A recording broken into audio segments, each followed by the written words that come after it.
ठीक, आज हम लोग फिर प्रेजेंट हो गए अपने क्लास में और आज हम लोग देखते हैं कुछ इम्पोर्टेंट क्वेश्चन जो हमारे मॉडल पेपर में दिए हुए हैं। ठीक है, और ये जो मॉडल पेपर का क्वेश्चन है ये हमारे मेंसुरेशन पर आधारित है। ठीक है, तो पहला प्रश्न हम लोग देखते हैं मेंसुरेशन का, जो मॉडल पेपर का इम्पोर्टेंट क्वेश्चन है।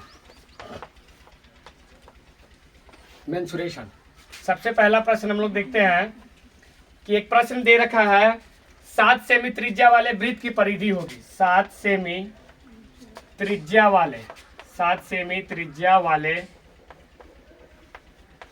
वृत्त की परिधि होगी। ये हमें निकालना है कि इसकी त्रिज्या जब हमें दी हुई है तो वृत्त की परिधि कैसे निकालेंगे और वृत्त की परिधि कितनी होगी। ठीक है, तो ये क्वेश्चन है, तो इसके हिसाब से हमें त्रिज्या दे रखी है, यानी आर का मान दे रखा है 7 सेंटीमीटर, और हमें निकालना क्या है, तो वृत्त की परिधि निकालना है। तो जैसा कि हम जानते हैं कि वृत्त की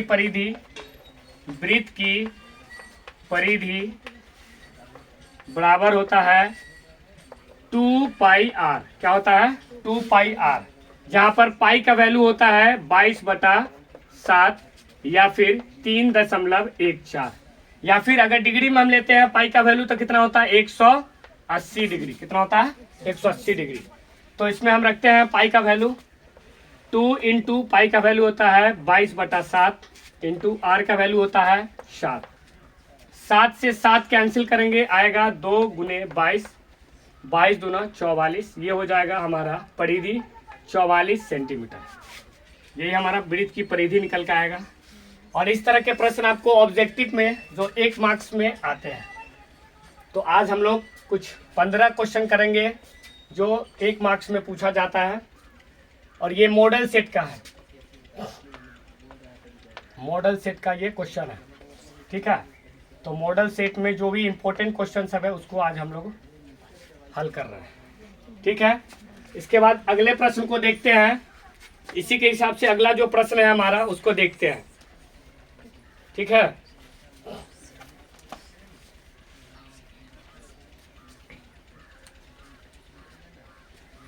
मिटा दिया जाए। तो अगला प्रश्न को हम लोग देखते हैं, दूसरा प्रश्न को।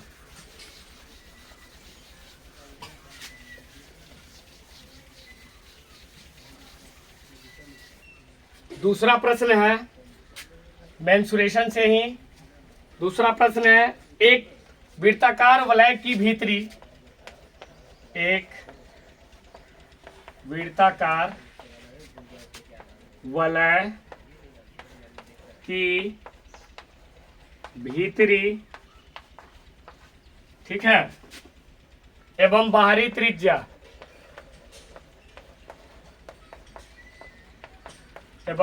त्रिज्या क्रमशः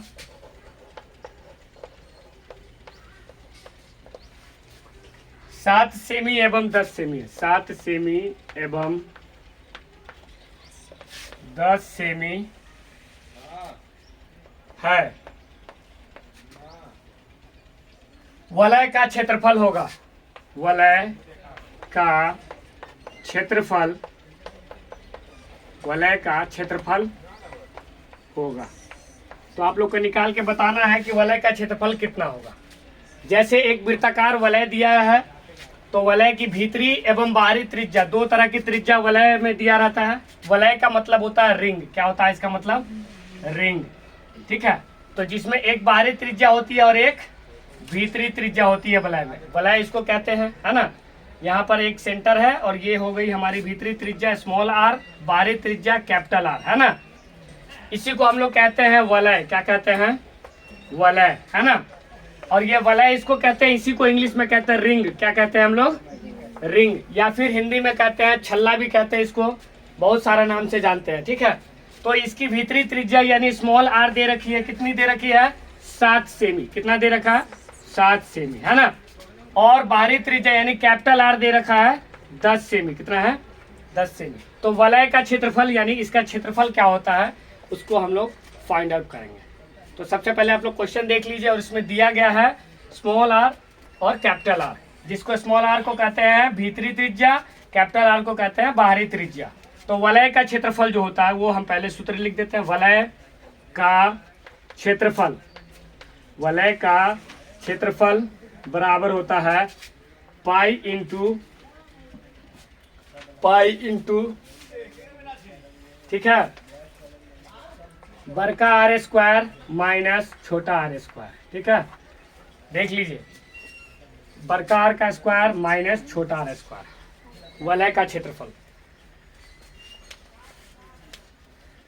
चलिए बनाया जाए।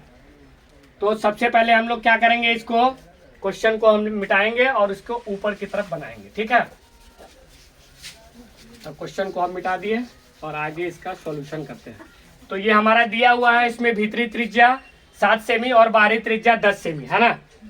तो वलय का क्षेत्रफल होगा pi into capital R square minus small R square. ठीक है, तो इसका मान रखेंगे, बाहरी त्रिज्या और भीतरी त्रिज्या का मान रखेंगे और यहाँ लिखेंगे वलय का क्षेत्रफल बराबर पाई इंटू कैपिटल जो आर है उसका वैल्यू है 10, तो 10 का स्क्वायर माइनस स्मॉल आर है उसका वैल्यू है 7 का स्क्वायर कितना आएगा, पाई इंटू कैपिटल आर हो जाएगा 100।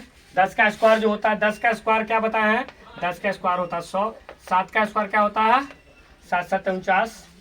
ठीक है, तो 49 होता है। 100 में से 49 को घटा देंगे, हम लोग पाएंगे 51 यानी 51 पाई पाएंगे और ये हो जाएगा हमारा सेंटीमीटर स्क्वायर, क्योंकि क्षेत्रफल में हम इसका इकाई देते हैं सेंटीमीटर स्क्वायर। 51 पाई सेंटीमीटर स्क्वायर होगा इसका आंसर। ठीक है, 51 पाई सेंटीमीटर स्क्वायर होगा।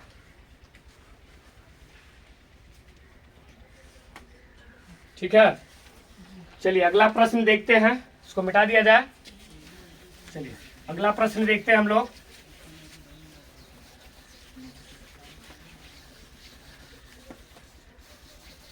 अगला प्रश्न देखा जाए, इसको भी मिटा दिया जाए। चलिए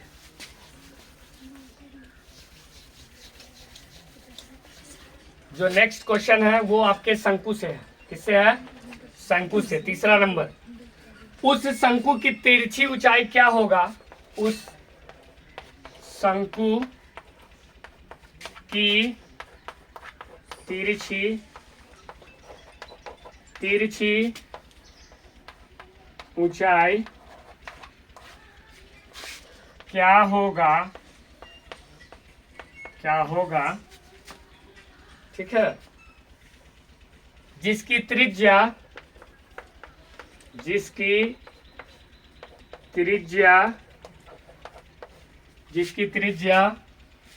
3 सेमी एवं ऊंचाई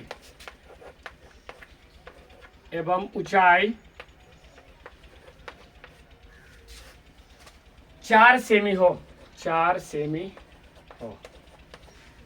चलिए अब इस प्रश्न को हल किया जाए कि उस शंकु की तिरछी ऊंचाई क्या होगा, तिरछी ऊंचाई क्या होगा जिसकी त्रिज्या 3 सेमी एवं ऊंचाई 4 सेमी है। तो उसका तिरछी ऊंचाई पूछा जा रहा है आपसे। क्या पूछा जा रहा है, तिरछी ऊंचाई। ठीक है, तो तिरछी ऊंचाई को हम लोग क्या से डिनोट करते हैं, एल से डिनोट करते हैं। एल होता है तिरछी ऊंचाई। क्या होता है, शंकु में, शंकु किस तरह बनाएंगे, शंकु को हम लोग इस तरह से बनाते हैं ना।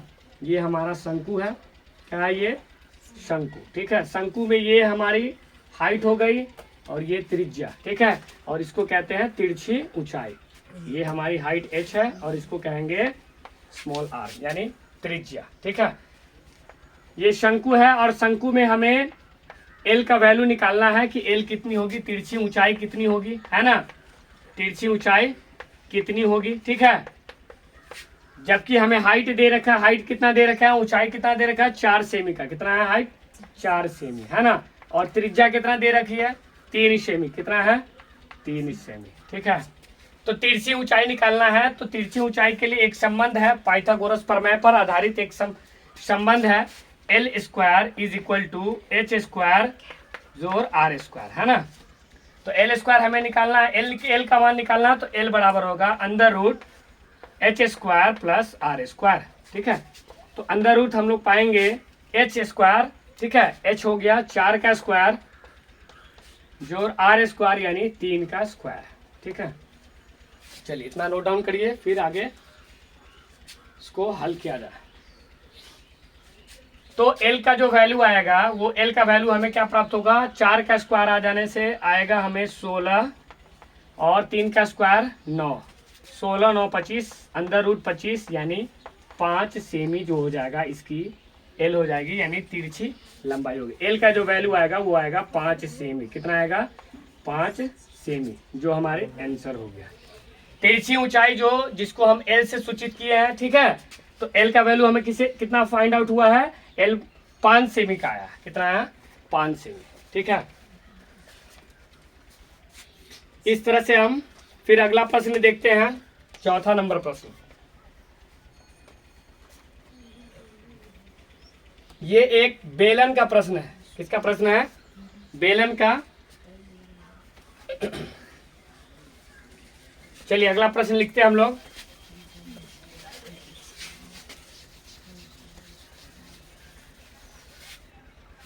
बैठा दिया जाए। ठीक है,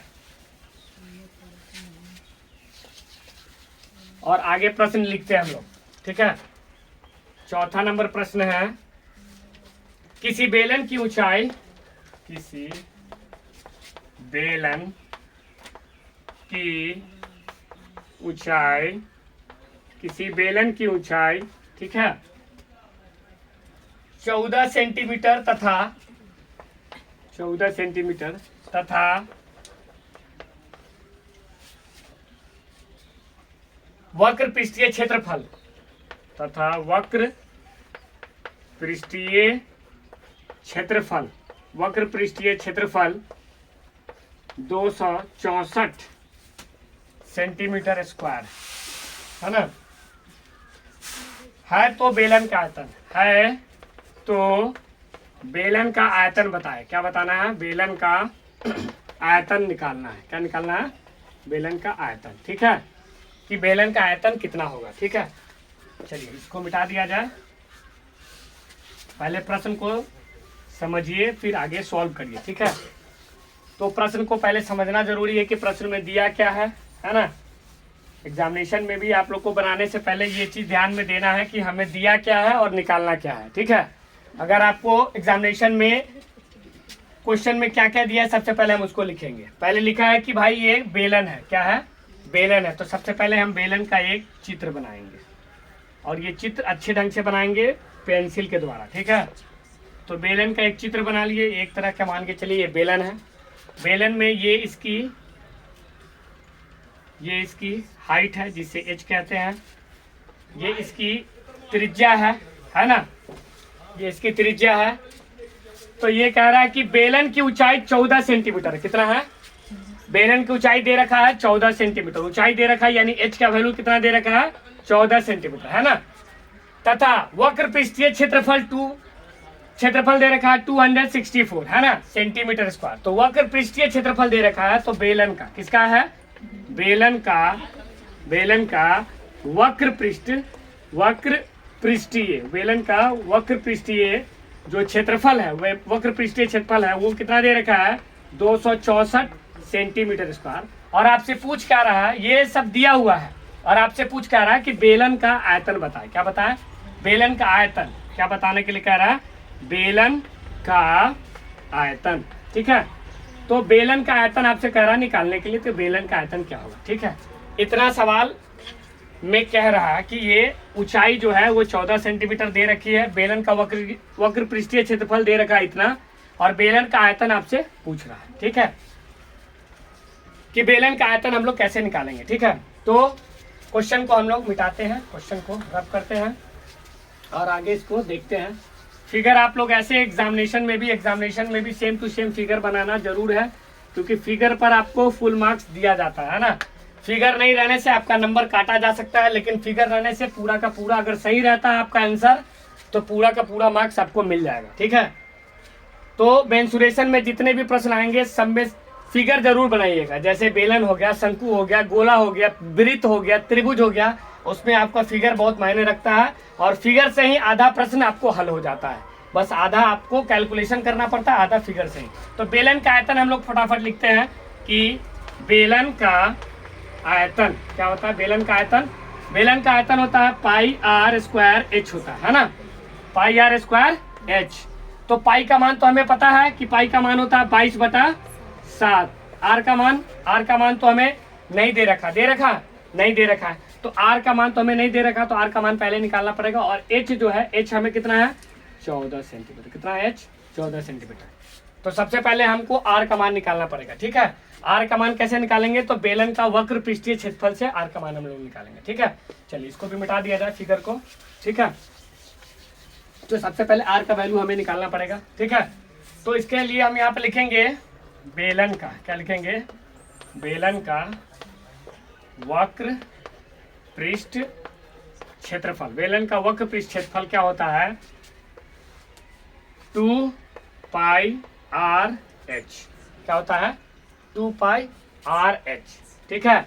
2 पाई आर एच होता है, जिसमें हमें दे कितना रखा है, हमें दे रखा है 264 है ना, बराबर दे रखा है 2 है ना, 2, ठीक है। पाई का वैल्यू पाई रहने देते हैं, ठीक है। आर का वैल्यू तो हमें निकालना ही है, और एच का मान हमें कितना दे रखा है 14 दे रखा है, ठीक है। चलिए हम लोग हल करते हैं इसको। तो दाहिने साइड का जितना भी वैल्यू है उसको हम लोग बाएं साइड भाग में लाएंगे, 2 इंटू पाई इंटू एच यानी 14 इज इक्वल टू आर आएगा। आर का वैल्यू हम इससे फाइंड आउट कर सकते हैं, किससे, इससे हम अपना आर का वैल्यू निकाल सकते हैं, ठीक है। तो आर बराबर क्या हो जाएगा, ये आर का जो वैल्यू आएगा वो हमें कितना आएगा 264/2 इंटू पाई इंटू 14 है ना। यही आर का वैल्यू हम रख देते हैं किसमें, बेलन के आयतन वाले में, किसमें रखेंगे, बेलन के आयतन वाले में। आर का स्क्वायर है, तो आर का स्क्वायर है तो उससे अच्छा है कि हम इसको पहले सॉल्व कर लें, क्यों, क्योंकि यहाँ पर अगर स्क्वायर करेंगे तो ये लंबा कैलकुलेशन होगा, तो इसको हम सबसे पहले क्या करेंगे, सॉल्व कर लेते हैं, ठीक है। तो आर का वैल्यू हमको सॉल्व करने के लिए, तो सबसे पहले हम इसको 2 से काटते हैं, किससे काटते हैं, 2 से इसको काटते हैं, 264 को कितना आ जाएगा 132 आएगा, कितना आएगा 132, ठीक है। अब 132 आएगा, तो 132 के बाद में फिर हम लिखेंगे r इज इक्वल टू हो जाएगा 132 पाई का मान रखेंगे 22, ठीक है, और बटा 7 गुने कितना रखेंगे 14, ठीक है। ठीक है, इसको काटते हैं, 7 से काटेंगे 14 को, 2 मरतबे कटेगा, ठीक है।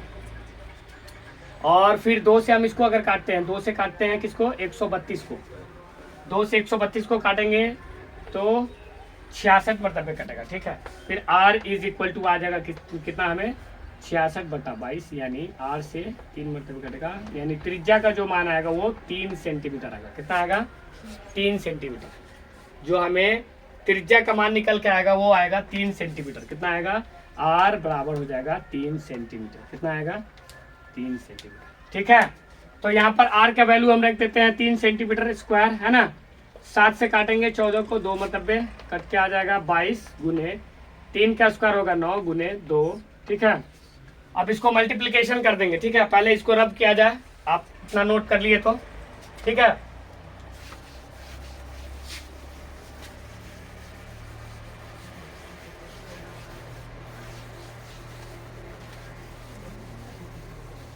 ठीक है, अब इसको मल्टीप्लाई करके और इसका मान लिख देते हैं, जैसे 9 दूनी 18, तो 22 में 18 से गुना करेंगे, 8 दूनी 16,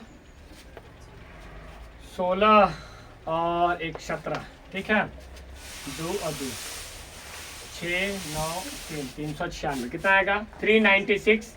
और ये सेंटीमीटर में था तो सेंटीमीटर क्यूब होगा, क्यों, क्योंकि बेलन का आयतन में हमेशा क्यूब होता है, क्या होता है क्यूब होता है, ठीक है। तो ये हमारा चौथा प्रश्न भी हल हो गया। ये एक तरह से लॉन्ग टाइप क्वेश्चन था, ठीक है, तो लॉन्ग टाइप क्वेश्चन था, ठीक है, लेकिन ये इंपॉर्टेंट क्वेश्चन है।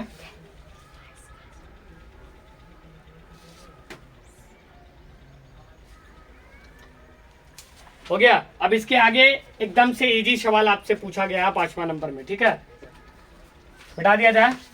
चलिए 5वां नंबर क्वेश्चन में आपसे एकदम से आसान सवाल पूछा गया, डायरेक्टली प्रश्न आ गया आपके फॉर्मूला से। इसके लिए हमने ज्यादा से ज्यादा बच्चे को फॉर्मूला का प्रैक्टिस करवाया, ठीक है। जैसे 5वां प्रश्न आपसे पूछ रखा है कि शंकु, क्या पूछा है, शंकु के वक्र पृष्ठ क्या है, शंकु के वक्र पृष्ठ का क्षेत्रफल, वक्र पृष्ठ का क्षेत्रफल है, शंकु के वक्र पृष्ठ का क्षेत्रफल है। तो ये डायरेक्टली आपके फॉर्मूला बेस्ड क्वेश्चन है, यानी आपके फॉर्मूला से आया है। तो शंकु के वक्र पृष्ठ क्षेत्रफल आपसे पूछ रखा है ना। तो जैसा हमें पता है कि शंकु का वक्र पृष्ठ क्षेत्रफल क्या है, वक्र पृष्ठ क्षेत्रफल क्या होता है, शंकु का पूछ रहा था, शंकु का होता है pi into R into L. ठीक है, क्या होता है, pi into R into L. ठीक है, इतना अगर इकाई में इकाई दिया रहेगा तो इसको लिखेंगे, हिंदी में लिखना रहेगा वर्ग इकाई। क्यों, क्योंकि क्षेत्रफल पूछ रहा है, इतना वर्ग इकाई हो जाएगा। ठीक है, जहां पर आर क्या है, आर त्रिज्या है, और एल क्या है, एल होती है उसकी तिरछी ऊंचाई। ठीक है, चलिए ये 5वां प्रश्न था, एकदम आसान प्रश्न और सबसे छोटा प्रश्न। ठीक है, अब इसके बाद हम लोग देखते हैं अगला प्रश्न, 6ठा नंबर प्रश्न है ना। 6ठा नंबर प्रश्न भी एकदम से आसान है, जो आपको पूछता ही है एग्जाम में, इसी पैटर्न पर सवाल आते हैं। ठीक है, चलिए मिटा जाए। ये डायरेक्टली फॉर्मूला बेस्ड क्वेश्चन था, जो आपके सीधा फॉर्मूला से आपको टेस्ट कर लिया जाएगा, है ना। जो आपको फॉर्मूला याद रहेगा उससे सीधा 1 नंबर में आपको प्रश्न पूछ लिया जाएगा। ठीक है, तो 1 नंबर में आपसे प्रश्न पूछ लिया जाएगा। अगला जो क्वेश्चन है 6ठा नंबर क्वेश्चन देखते हैं कि दो वृत्तों का क्षेत्रफलों का अनुपात है ना, दो वृत्तों का क्षेत्रफलों का अनुपात है ना, क्षेत्रफलों का अनुपात। इसमें 2 वृत्त है, उसका क्षेत्रफल का अनुपात दे रखा है। कितना अनुपात है, तो ये अनुपात दे रखा है x² अनुपात है y² का। ठीक है, तो आपसे पूछ रहा है कि उसकी त्रिज्याओं का अनुपात क्या होगा। ये इतना है तो पूछ रहा है उसकी त्रिज्याओं का अनुपात, उसकी त्रिज्याओं का अनुपात कितना होगा, उसकी त्रिज्याओं का अनुपात, त्रिज्याओं का अनुपात निकाले। ठीक है, तो त्रिज्याओं का अनुपात निकालने के लिए आपसे पूछा जा रहा है। ठीक है, तो वृत्त का क्षेत्रफल का अनुपात दे रखा, त्रिज्या का अनुपात आपसे पूछ रहा है। क्या पूछ रहा है, त्रिज्या का अनुपात। तो क्वेश्चन आप लोग देखिए और इसको पहले समझिए। ठीक है, इसमें क्या दे रखा है, वृत्त के क्षेत्रफलों का अनुपात दे रखा है। ठीक है, और ये अनुपात कितना है, तो क्षेत्रफल का अनुपात है। जैसे वृत्त के क्षेत्रफल, ठीक है, वृत्त के क्षेत्रफलों का अनुपात, क्षेत्रफलों का जो अनुपात है वो अनुपात कितना दे रखा है, वृत्त के क्षेत्रफलों का अनुपात दे रखा है x² और बाई y²। क्योंकि अनुपात को हम लोग लिख सकते हैं बटे के रूप में लिख सकते हैं, है ना। तो क्षेत्रफल क्या होता है वृत्त का, क्योंकि 2 वृत्त का क्षेत्रफल है ना।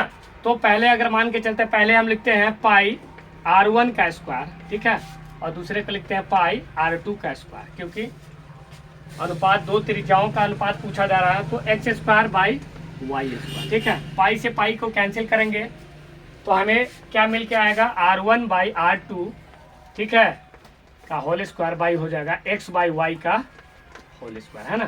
स्क्वायर से स्क्वायर कैंसिल हो जाएगा, तो हमें क्या प्राप्त होगा, r1 बाई r2 बराबर होगा x बाई y, ठीक है।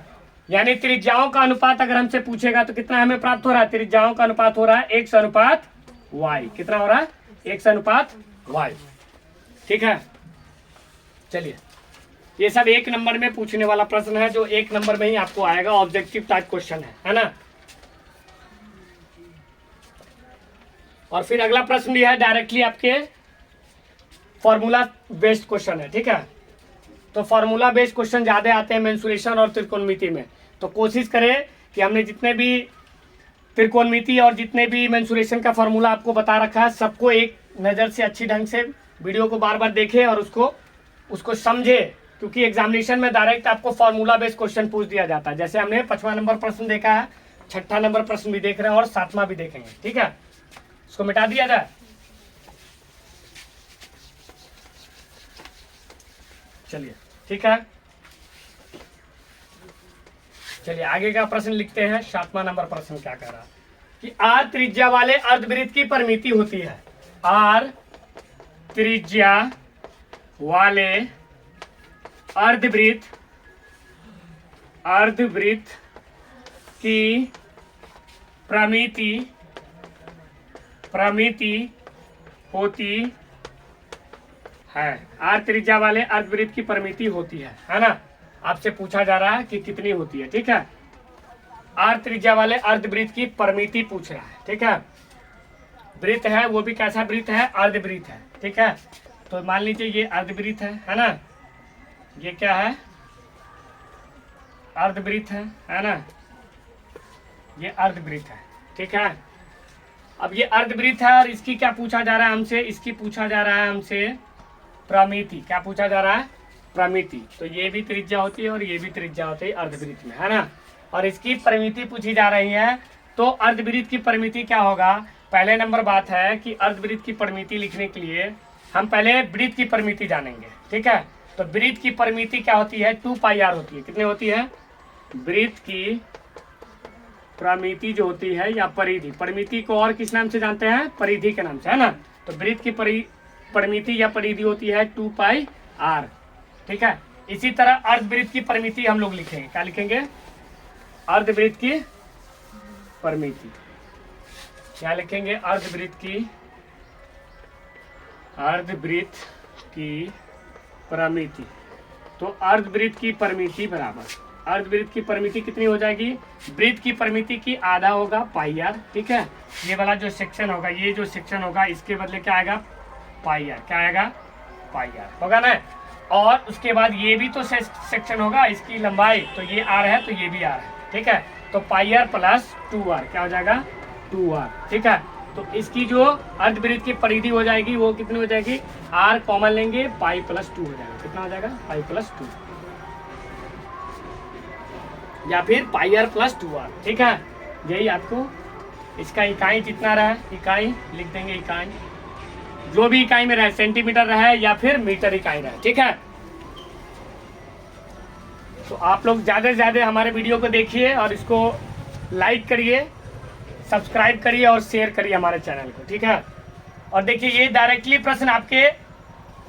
प्रश्न जो है ये डायरेक्टली आपके एग्जाम में पूछा जा सकता है। क्यों, क्योंकि बच्चे को इसमें कंफ्यूजन हो सकता है। क्यों कंफ्यूजन हो सकता है कि अगर आप अच्छे ढंग से इसको समझे नहीं रहेंगे तो आपको कंफ्यूजन होगा कि भाई वृत्त की परिधि होती है 2πr, तो इसका आधा कर देंगे तो सीधा πr लिख देंगे। अर्धवृत्त की परिमिति आधा लिख देंगे πr, नहीं, अर्धवृत्त की परिधि या परिमिति होती है πr प्लस 2r। क्योंकि ये जो पार्ट होता है, जो वक्र पार्ट होता है, इसके लिए तो πr लिखते हैं, लेकिन इसकी व्यास तो होती है, व्यास का, तो व्यास वाले सेक्शन को क्या करेंगे, वो भी तो एक परिधि में उसकी भी तो लंबाई जुड़ेगी, तो r प्लस r करेंगे यानी 2r, πr plus 2r, r common ले लेंगे, पाई प्लस 2 होगा, ठीक है।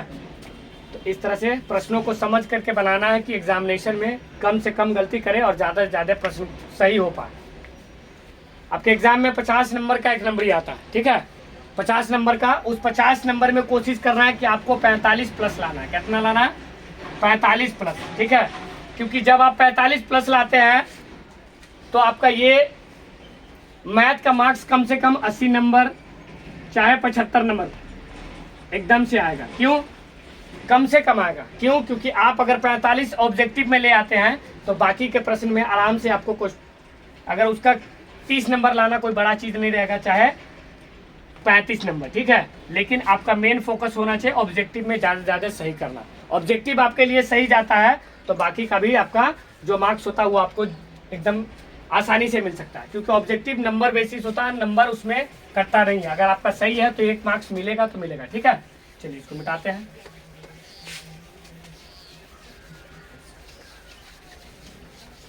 कितना क्वेश्चन हो गया, 7 क्वेश्चन हो गया। चलिए अगला क्वेश्चन 8वां क्वेश्चन देखते हैं, एकदम इजी है, सीधा फॉर्मूला बेस्ड क्वेश्चन है 8वां। कोण थीटा वाले, क्या पूछ रहा है, कोण थीटा वाले त्रिज्यखंड का क्षेत्रफल। क्या डायरेक्टली फॉर्मूला बेस है क्वेश्चन, है कि नहीं है। त्रिज्यखंड का क्षेत्रफल, त्रिज्यखंड का क्षेत्रफल होगा, मतलब कह रहा है थीटा कोण वाले त्रिज्यखंड का क्षेत्रफल कितना होगा, है कि नहीं है। तो त्रिज्यखंड का क्षेत्रफल हमें पता है, क्या लिखेंगे, त्रिज्यखंड का, ठीक है, क्षेत्रफल बराबर, त्रिज्यखंड का क्षेत्रफल क्या होता है, कोई बताएगा, किसी याद है किसी को, हाँ, पाई आर स्क्वायर थीटा बटा 360 डिग्री कितना होगा। हाँ, और यहाँ पर आपके ये डायरेक्ट फार्मूला बेस्ड क्वेश्चन है, ठीक है। तो इस तरह से आपको डायरेक्ट जो भी ऑप्शन में ये रहेगा पाई आर स्क्वायर थीटा बटा 360 आपको गोल कर देना, ठीक है, क्योंकि आपके एग्जामिनेशन में 4 ऑप्शन रहेगा, चारों में से एक को गोल करना रहेगा। तो जिस ऑप्शन में ये रहेगा आपको उसको गोल कर देना है ना, पूरे ढंग से इसको कलर कर देना, ठीक है। चलिए अगला जो है 9th नंबर प्रश्न उसको देखा जाए, ठीक है। इस पर सवाल भी आ सकता है। तो सवाल आपको त्रिज्या दिया रहेगा, थीटा का मान दिया रहेगा, डायरेक्टली आपको क्षेत्रफल पूछ लेगा कि त्रिज्यखंड का क्षेत्रफल निकाले, तो इसी फॉर्मूला पर आप निकाल सकते हैं, ठीक है बच्चों। चलिए आगे